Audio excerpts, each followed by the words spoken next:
So,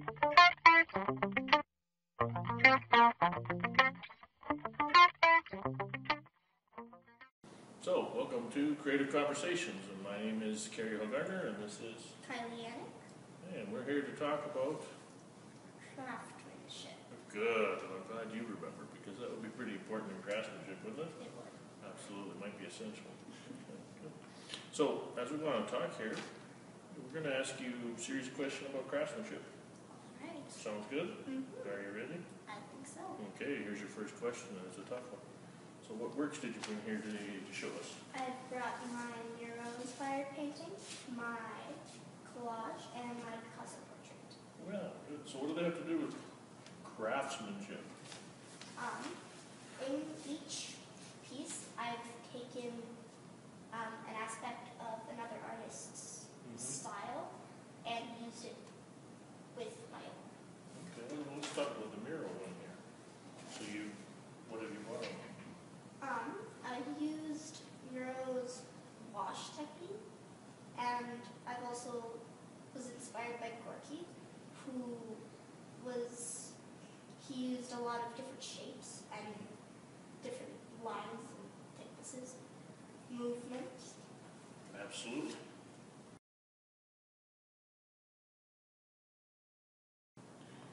So, obviously, when we're looking at your mural picture, we see a lot of attention to detail. We see some vibrant colors. You've done some really well quality work, which is, I think, a big part of craftsmanship. Thank you. No, you're welcome. So, when doing this quality work, is there a routine or a process that you have? I would say that the routine is to look at the artwork that has inspired the project and find the aspect of it that works best with your art style and that you would like to incorporate into your piece. So, talk about the mural painting. You talked about things that you incorporated there. I used Gorky's shapes mostly, and his use of line with pastels. Okay. So that, it certainly fits into the overall work, doesn't it? So, what drives this craftsmanship, that you're able to do this level of detail and quality? I would say that it's when you create a piece, you want it to, you kind of want people to understand how you feel about what you're making, and maybe the mood, Yeah. and your kind of goal with it. Not easy to do. No. Lots of hard work. Yeah. I think that's a part of your craftsmanship, isn't it? Yeah. So how many hours do you spend on a typical project? I think it would depend on how you feel about what you're making, because depending on how you want to have it end up looking like in the end is you could put in a couple of hours paying more attention to detail, Yeah. or you could move a lot faster just because you're feeling more creative with what you're doing. It engages you somehow. You're in love with the idea. Isn't that what craftsmanship means? You're in love with that idea? Exactly. Okay, good. I may have heard that somewhere. So do you have an artist or superhero crafts person that you draw upon as an example? I enjoy Monet and his use of color and how it kind of makes you feel like you're there, and it's seeing a place from his perspective. Sure, you can certainly see that in your artwork. There's no absence of color. Okay. So what do you do when you're working in what you're intending, your goal, and you're working in the work doesn't match what you intended? What do you do then?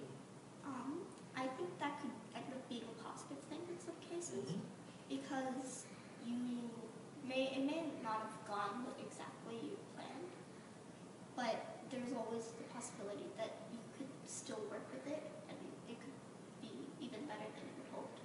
Sure, so sometimes your mistakes become your best successes. Positive attitude for sure. So, do you have a favorite technique or tool? I enjoy painting and sculpting. So why the painting? I like that you can continue to add on, and if it doesn't work out maybe exactly what you'd hope, you can always change it to be better or edit it in a way that it will end up being fine. Sounds like it matches your craftsmanship philosophy of going forward, yeah? Okay, good. What about the sculpture? I like that it's more physical, that you are, it's more hands-on, which I just always Can appreciate that working on the clay houses, eh? Excited to see how that turns out? Yes. Okay, me too. So, when you're excelling at your craft, when you're painting or sculpting and things seem to really go well, what does that feel like? It feels really great, and I think when you feel that way about what you've created, you can tell in the piece. Yeah, it reflects in it, doesn't it? Yeah, for sure. You can certainly see that in your work. So, you're an expert craftsperson. I think we've established that. Sound fair? I think so, yes. So, was it self-taught or was it learned? I like to take from the art around me, because there's art everywhere, no matter where you go, even if you're